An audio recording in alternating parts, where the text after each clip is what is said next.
மின்னுவதெல்லாம் பொன்னாகுமா? எத்தனை போட்டியாளர்கள் வந்தாலும் 30 ஆண்டுகளுக்கு மேலாக சுவிஸ் வாழ் மக்களின் அசைக்க முடியாத நம்பிக்கைக்குரிய ஒரே ஒரு தமிழர் பதிப்பகம் சேகர் சுவிஸ் பதிப்பகம். தொடர்புகளுக்கு 079 52 49 585.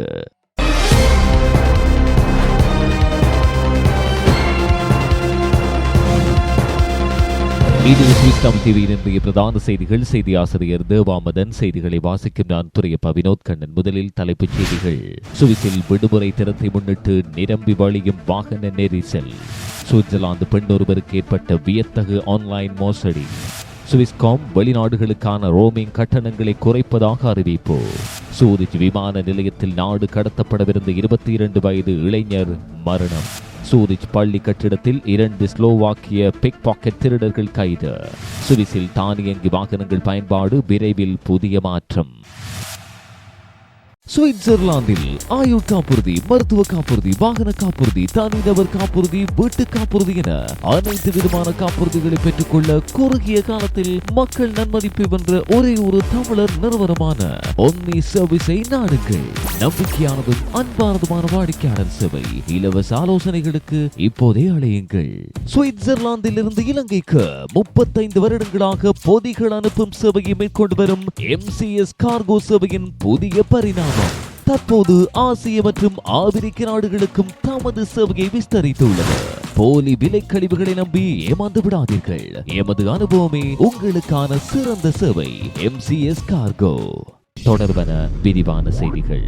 சுவிட்சர்லாந்தில் சாரதியற்ற தானியங்கி வாகனங்கள் போக்குவரத்தில் ஈடுபடும் என நம்பிக்கை வெளியிடப்பட்டுள்ளது. தானியங்கி வாகனங்கள் சோதனை ஓட்டங்களை துவங்கி 10 ஆண்டுகள் முடிவடைவதாக தெரிவிக்கப்படுகிறது. ஆனால் தற்போது சட்ட மாற்றம் ஒன்றால் இந்த தொழில்நுட்ப முன்னேற்றம் வேகமாக நடைபெறக்கூடிய நிலையை கொண்டுள்ளது. மார்ச் 1, 2025 முதல் அமலுக்கு வந்த கண்டோன்கள் மையமான புதிய சட்டம் தற்போது கண்காணிப்பாளர் இல்லாமல் சாலைகளில் நேரடி சோதனை நடத்த அனுமதிக்கிறது. இதனால் சாரதிகளற்ற கார்கள், பஸ்கள் மற்றும் விநியோக வாகனங்கள் 3 ஆண்டுகளில் சாலையில் போக்குவரத்தில் ஈடுபடும் நிலையை எட்டலாம் என நிபுணர்கள் நம்புகின்றனர். 2015 முதல் இன்று வரை சுவிட்சர்லாந்தில் 30க்கும் மேற்பட்ட சாரதியில்லா தானியங்கி வாகன திட்டங்கள் நடைமுறைப்படுத்தப்பட்டுள்ளன. லோக்சோ போன்ற நிறுவனங்கள் வணிக விநியோக வாகனங்களை வடிவமைக்க AI சார்ந்த தொழில்நுட்பங்களை பயன்படுத்தி வருகின்றன. அறிவு திறனோடு இயங்கும் இவைகள் மனித தலையீடு இன்றி சாலையை உணர்ந்து இடர்பாடுகளை தவிர்த்து பயணிகளை நம்பிக்கையுடன் அழைத்து செல்லும் திறனை கொண்டிருக்கும் என எதிர்பார்க்கப்படுகிறது. சாலை சோதனைகள் மாத்திரமல்ல, மக்கள் ஏற்றுக்கொள்வது, சேவைகள் எவ்வாறு செய்யப்பட வேண்டும், செலவுகள் எவ்வளவு என பல கேள்விகளுக்கு பதில் தேவை என சுவிஸ் டிரான்சிட் லேப் அமைப்பின் தலைவர் மத்தியாஸ் ரோட்டர் தெரிவித்தார். போஸ்ட் ஆட்டோ நிறுவனம் கிராமப்புறங்களை நகரங்களோடு இணைக்கும் பஸ்கள் மூலம் டிரைவர் இல்லா சேவைகளை சோதித்து வருகிறது. ஆனால் 5 வாகனங்கள் இயக்குவதும் 50 வாகனங்கள் இயக்குவதும் வித்தியாசம் அதிகம். மனித வளம், பராமரிப்பு செலவுகள் அனைத்தும் சவாலாக உள்ளது என திட்ட தலைவர் மார்டின் நியூ பவர் கூறுகிறார். அமெரிக்காவின் புதிய வரி விதிப்புகள் முன்னெச்சரிக்கையாக தற்காலிகமாக நிறுத்தப்பட்டுள்ள நிலையில் அமெரிக்காவிற்கான சுவிஸ் கைக்கடிகார ஏற்றுமதி ஏப்ரல் மாதத்தில் சடுதியாக அதிகரித்தது. கடந்த ஏப்ரலில் சுவிஸிலிருந்து அமெரிக்காவுக்கான கைக்கடிகார ஏற்றுமதி கடந்த ஆண்டு இதே மாதத்தை விட 149.2% அதிகரித்துள்ளது என சுவிஸ் கைக்கடிகார தொழில் கூட்டமைப்பு தெரிவித்துள்ளது. ஜனாதிபதி டொனால்ட் ட்ரம்ப் கடந்த மாதம் உலகம் முழுவதும் இருந்து வரும் இறக்குமதிகளுக்கு 10% வரி விதித்து சுவிஸ் உள்ளிட்ட பல நாடுகளுக்கு 31% வரியை அறிவித்திருந்தார். ஆனால் இந்த வரிகள் ஜூலை மாதம் வரை ஒத்திவைக்கப்பட்டுள்ளன.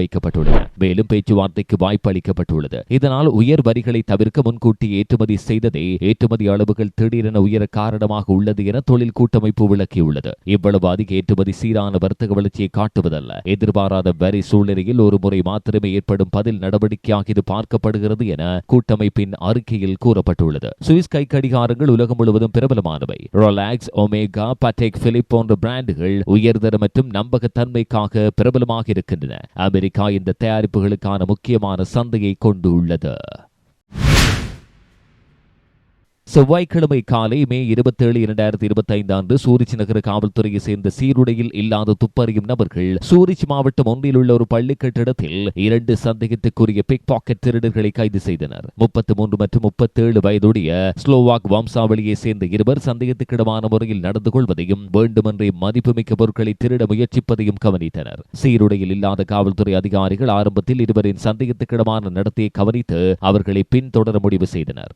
சந்தேக நபர்கள் ஒரு பள்ளி பள்ளி கட்டடத்துக்குள் நுழைந்து பல்வேறு அறைகளை சுற்றி பார்ப்பதை கண்டனர். பின்னர் அந்த ஆண்கள் பள்ளி உணவகத்துக்குள் நுழைந்து கவனிக்கப்படாமல் பைகள் அல்லது பிற மதிப்புமிக்க பொருட்களை மீண்டும் மீண்டும் திருட முயன்றனர். குற்றவாளிகளில் ஒருவர் சந்தேகத்துக்கு இடமின்றி பையை திருடுவதில் உண்மையில் வெற்றி பெற்ற போது துப்பறியும் நபர்கள் உடனடியாக தலையிட்டு இருவரையும் கைது செய்தனர். திருடப்பட்ட பொருட்கள் சம்பவ இடத்திலேயே பாதிக்கப்பட்டவருக்கு திருப்பி தரப்பட்டன. சந்தேக நபர்கள் இருவரும் தமது குற்றத்தை ஒப்புக்கொண்டனர். அத்துடன் தொடர்புடைய அரசு வழக்கறிஞர் அலுவலகத்தில் ஒப்படைக்கப்பட்டனர். பல குற்றவாளிகள் மிகவும் திறமையாகவும் விவேகமாகவும் செயற்படுவதால் சூரிச் நகர காவல்துறை எவரும் பிக் பாக்கெட் திருட்டுக்கு பலியாகலாம் என்று சுட்டிக்காட்டுகிறது. திருட்டு அல்லது சந்தேகத்துக்கிடமான செயல் ஏற்பட்டால் உடனடியாக அதை புகார் அளிக்க வேண்டும் அல்லது அவசர எண்ணான 117 அழைக்க வேண்டும் என்று காவல்துறை கடுமையாக அறிவுறுத்துகிறது. சூரிச் விமான நிலையத்தில் திங்கட்கிழமை நாடு கடத்தல் தடுப்பு காவலில் இருந்த 22 வயது இளைஞர் ஒருவர் உயிரிழந்துள்ளார். குடியேற்ற சட்டத்தின் கீழ் நிர்வாக தடுப்பு மையத்தில் உள்ள அவரது அறையில் அந்த இளைஞன் உயிரற்ற நிலையில் காணப்பட்டார். உடனடி உயிர்ப்பிக்கும் முயற்சிகள் இருந்த போதிலும் வரவழைக்கப்பட்ட மருத்துவர் அவரை இறந்துவிட்டதாக மாத்திரமே அறிவிக்க முடிந்தது. மரணத்திற்குரிய சரியான சூழ்நிலைகள் தற்போது விசாரிக்கப்படுகின்றன. குடியேற்ற சட்டத்தின் கீழ் நிர்வாக தடுப்பு மையம் சூரிச் விமான நிலையத்தில் நேரடியாக அமைந்துள்ளது. நாடு கடத்தல் செயற்பாடுகளுக்காக காத்திருக்கும் காவலில் உள்ளவர்களை தங்க வைக்க இது பயன்படுகிறது.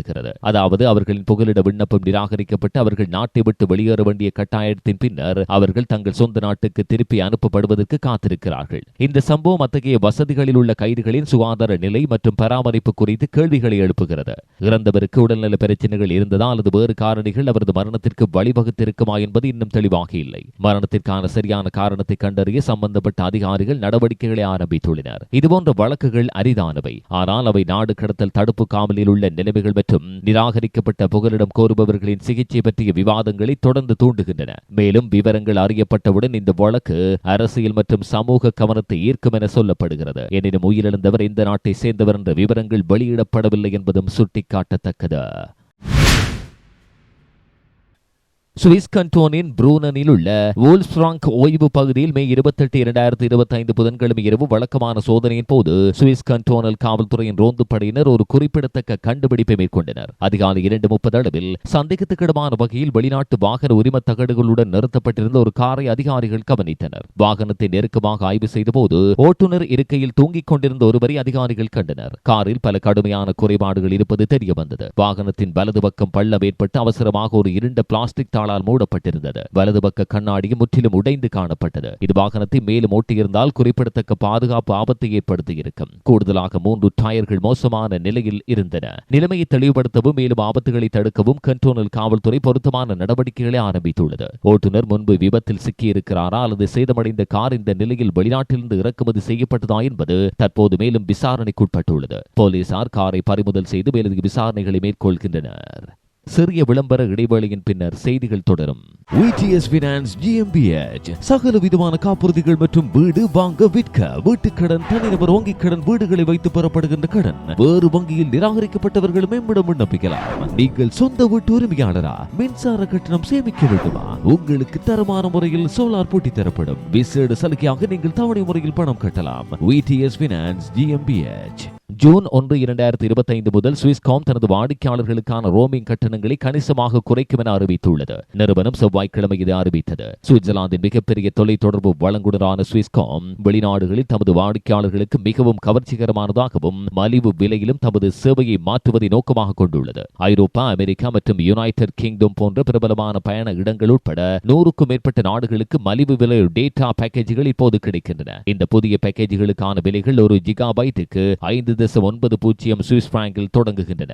சேரும் இடத்தை பொறுத்து 66% வரை சேமிக்க முடியும் என்று ஸ்விஸ்காம் கணித்துள்ளது. எனவே எடுத்துக்காட்டாக வெளிநாடுகளில் 1 GB டேட்டாவிற்கு முன்பு 15 சுவிஸ் பிராங்க் செலுத்திய எவரும் எதிர்காலத்தில் கணிசமாக மிகவும் மலிவாக சர்வ் செய்ய முடியும். இந்த விலை சரி செய்தல் குறிப்பாக வெளிநாடுகளுக்கு அடிக்கடி பயணம் செய்து நிலையான டேட்டா இணைப்புகளை நம்பியிருக்கும் விடுமுறைக்கு வருபவர்கள் மற்றும் வணிகர்களுக்கு பயனுள்ளதாக இருக்கும். 2025 இலையுதிர் காலத்தில் புதிய விலை நிர்ணய மாதிரியில் கூடுதல் நாடுகள் சேர்க்கப்படும் என்று ஸ்விஸ்காம் அறிவித்தது. இந்த நடவடிக்கையின் மூலம் மிகவும் போட்டி நிறைந்த சுவிஸ் தொலைத்தொடர்பு சந்தையில் ஒரு முன்னுதாரணத்தை அமைக்கிறது. குறிப்பாக வரும் விடுமுறை மாதங்களில் வாடிக்கையாளர்கள் இதனால் பயனடைவர் என நம்பப்படுகிறது. மே 23, 2025 வெள்ளிக்கிழமை நெடுஞ்சாலையில் இலக்கு வைக்கப்பட்ட போக்குவரத்து சோதனையின் போது பாசல் ஸ்டட் போலீசார் ஏராளமான வாகன குறைபாடுகளை கண்டறிந்தனர். மொத்தம் 35 வாகனங்கள் ஆய்வு செய்யப்பட்டன. தோராயமாக 3-1 புகார்களை பெற்றது. சாலை பாதுகாப்பை மேம்படுத்துவதற்கு இந்த சோதனை நடத்தப்பட்டது. இருப்பினும் பல ஓட்டுநர்கள் சட்டப்பூர்வ தேவைகளை முழுமையாக பின்பற்றவில்லை என்பதை முடிவுகள் எடுக்கின்றன. ஆய்வு செய்யப்பட்ட வாகனங்களில் 34% குறைபாடுகள் இருப்பதாக போலீசார் கண்டறிந்தனர். குறிப்பாக பின்வரும் மீறல்கள் பதிவாகின. 7 வாகனங்கள் செல்லுபடியாகும் நெடுஞ்சாலை விக்னட் இல்லாமல் பயணித்தன. ஒரு வாகனம் அதன் விளக்குகள் எரியாமல் ஓட்டியது. ஒரு ஓட்டுநர் சீட் பெல்ட் அணியவில்லை. 12 வயதுக்குட்பட்ட ஒரு குழந்தை சரியாக கட்டுப்படுத்தப்படவில்லை. 3 பேர் தங்கள் ஓட்டுநர் உரிமத்தை எடுத்து செல்லவில்லை. கூடுதலாக ஒரு நபர் ஒரு வருடத்துக்கு மேலாக சுவிட்சர்லாந்தில் வசித்த போதிலும் மீண்டும் பதிவு செய்யப்படாத வெளிநாட்டு வாகனத்தை பயன்படுத்தியதாக புகார் அளிக்கப்பட்டது. பாசல் ஸ்டட் போலீசார் அத்தகைய சோதனைகளின் முக்கியத்துவத்தை வலியுறுத்துகின்றனர். மேலும் அனைத்து சாலை பயனர்களும் தங்கள் வாகனங்களில் தொழில்நுட்ப குறைபாடுகள் மற்றும் சட்டபூர்வமாக தேவையான உபகரணங்களுக்காக தொடர்ந்து சரிபார்க்குமாறு கேட்டுக் கொள்ளப்படுகிறார்கள். சாலை பாதுகாப்பை உறுதி செய்வதற்கு ஓட்டுநர் உரிமத்தை வைத்திருப்பது மற்றும் காரில் குழந்தைகளை முறையாக பாதுகாப்பது அவசியம் எனவும் போலீசார் வலியுறுத்துகின்றனர்.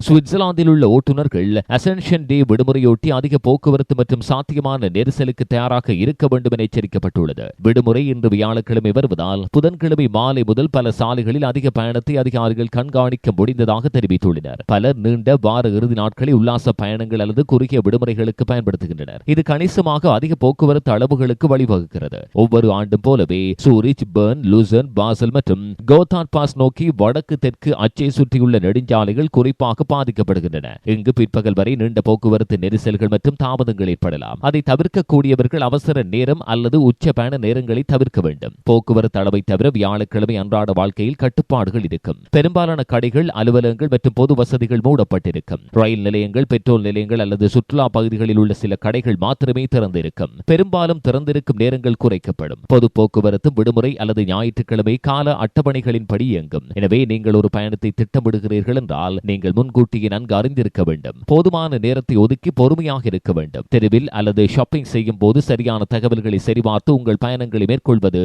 சிறந்தது. சுவிட்சர்லாந்தில் ஒரு பெண் ஆன்லைன் மோசடிக்கு ஆளானார். பிரபல விளையாட்டு சில்லறை விற்பனையாளரான டெகாத்லான் ஆன்லைன் பேரில் இந்த மோசடி இடம்பெற்றுள்ளது. அந்த தளத்தில் வேலை செய்த முன்னாள் ஊழியர் ஒரு சில பிராங்குகளுக்கு பிரீமியம் உபகரணங்களை வழங்குவதாக கூறும் பேஸ்புக் விளம்பரத்தில் சலுகை தோன்றியது. இந்த விளம்பர சலுகை நம்பியே குறித்த பெண் மோசடிக்கு உள்ளானார். குறித்த விளம்பரத்தில் குறிக்கப்பட்டது போல் இணைப்பை கிளிக் செய்து ஒரு விரைவான கணக்கெடுப்பை நிரப்பவும், கிரெடிட் கார்டு விவரங்களை உள்ளிடவும், பின்னர் பையுடனும் பொருட்கள் அனுப்பப்படும் என தெரிவிக்கப்பட்டிருந்தது. ஆனால் வாக்குறுதி அளிக்கப்பட்ட பொருளை பெறுவது பதிலாக இங்கிலாந்தில் உள்ள செஸ்டர்ஃபீல்டில் உள்ள ஒரு ஜிம்மில் சேர்ந்ததை கண்டு அந்த பெண் அதிர்ச்சி அடைந்தார். தனது கட்டண விவரங்களை உள்ளிட்ட சிறிது நேரத்திலேயே தனது கணக்கில் 80 சுவிஸ் பிராங்குகள் கட்டணம் வசூலிக்கப்பட்டதை அவதானித்தார். மேலும் விசாரணையில் இங்கிலாந்தில் உள்ள செஸ்டர்ஃபீல்டில் உள்ள ஒரு ஜிம்மில் வருடாந்திர ஜிம் உறுப்பினர் பதவிக்கு அவர் அறியாமலேயே பதிவு செய்திருப்பதை கண்டுபிடித்தார். கூடுதல் கட்டணங்களை தவிர்க்க ஒப்பந்தத்தை ரத்து செய்ய அவர் நடவடிக்கை எடுக்க வேண்டியிருந்தது. இங்கிலாந்தில் உள்ள ஜிம் இந்த மோசடியோடு எவ்வாறு இணைக்கப்பட்டுள்ளது அல்லது அதன் பெயர் மற்றும் சேவைகளின் தவறான பயன்பாடு குறித்து அது இருக்கிறதா என்பது கூட தெளிவாக இல்லை. இந்த சம்பவம் உண்மையாக இருக்க மிகவும் நல்லதாக தோன்றும் சலுகைகளை, குறிப்பாக சமூக ஊடகங்கள் மூலம் விளம்பரப்படுத்தப்படும் சலுகைகளை நம்பி ஏமாறுவதால் ஏற்படும் அபாயங்களை எடுத்து காட்டுகிறது. இதுபோன்ற சந்தேகத்துக்கிடமான இணைப்புகளை தவிர்த்து எந்த ஒரு தனிப்பட்ட அல்லது கட்டண தகவலையும் ஆன்லைனில் வழங்குவதற்கு முன்பு எப்போதும் மூலத்தை சரிபார்க்குமாறு அதிகாரிகள் பரிந்துரைக்கின்றனர். நீண்ட அசென்ஷன் டே வார இறுதியில் சுவிட்சர்லாந்தில் பயணம் ஏற்கனவே குறிப்பிடத்தக்க போக்குவரத்து சிக்கல்களை ஏற்படுத்தி வருகிறது. டூரிங் கிளப் சுவிட்சர்லாந்து குறுஞ்செய்தி சேவை மூலம் அறிவித்தபடி தெற்கு நோக்கி செல்லும் கோத்தார்ட் சுரங்கப்பாதையில் நீண்ட போக்குவரத்து நெரிசல்கள் உள்ளன. ஊரி மாகாணத்தில் உள்ள கோஸ்டனுக்கு அருகில் உள்ள மோட்டார் பாதை நுழைவாயில் நிலுவையில் உள்ளதால் தற்காலிகமாக மூடப்பட்டது. ப்ளூ லைன் மற்றும் கோஸ்டனுக்கு இடையிலான H2 பிரதான சாலையிலும் வாகனங்கள் பின்வாங்கப்பட்டன. எனவே சான் பெர்னாண்டினோ சுரங்கப்பாதை வழியாக A13 மாற்றாக பயன்படுத்துமாறு ஓட்டுநர்களுக்கு அவசரமாக அறிவுறுத்தப்பட்டது. TCS பரிந்துரையின்படி இந்த பாதை தற்போது தெற்கே அடைய சிறந்த தேர்வாகும். மே 29 முதல் ஜூன் 1 வரை அதிக போக்குவரத்து அளவுகள் குறித்து பெடரல் சாலைகள் அலுவலகம் ஏற்கனவே முன்கூட்டி எச்சரித்தது. முன் அறிவிப்புகளின்படி வடக்கு தெற்கு பாதைகள், குறிப்பாக கோத்தார்ட் மற்றும் சான் பெர்னாண்டினோ தாழ்வாரங்கள் பாதிக்கப்படும். கூடுதலாக கோத்தார்ட் பாஸ் சாலை மே 16 முதல் திறக்கப்பட்டுள்ளது. குறிப்பிட்ட நாட்களில் ஒரு சிறப்பு குப்ரா பாதை திறக்கப்படும். இது கணவாயை நேரடியாக அணுக அனுமதிக்கிறது. இந்த பாதை சில மாடல் வாகனங்களுக்காக வடிவமைக்கப்பட்டுள்ளது. செய்யப்பட்டுள்ளது. அத்துடன் சுரங்க பாதையில் நெரிசலை குறைக்க உதவும் நோக்கம் கொண்டது. பயணிகள் புறப்படுவதற்கு முன் தற்போதைய போக்குவரத்து நிலைமையை சரிபார்க்கவும், மாற்று வழிகளை சரிபார்க்கவும், நீண்ட காத்திருப்பு நேரங்களை எதிர்பார்க்கவும் வேண்டும் என எச்சரிக்கப்பட்டது. உறவுகளுடைய இழப்பு அப்படின்றது ஈடு செய்ய முடியாதது. ஆனா அந்த இழப்பு செய்தியை பிரசுரிக்க அதிக பணத்தையும் இழக்க வேண்டுமா? இனிமே அப்படி தேவையில்லை. உங்கள் கண்ணீர் துடைக்க kannir.com நாடுங்கள். உங்கள் உறவுகளின் அறிவித்தல்களை மிக குறைந்த சேவை கட்டணத்தோடு பிரசுரியுங்கள். அதிக பணத்தை அள்ளி வீச தேவையில்லை. kannir.com உங்கள் கவலைகளின் இணைய பங்காளி.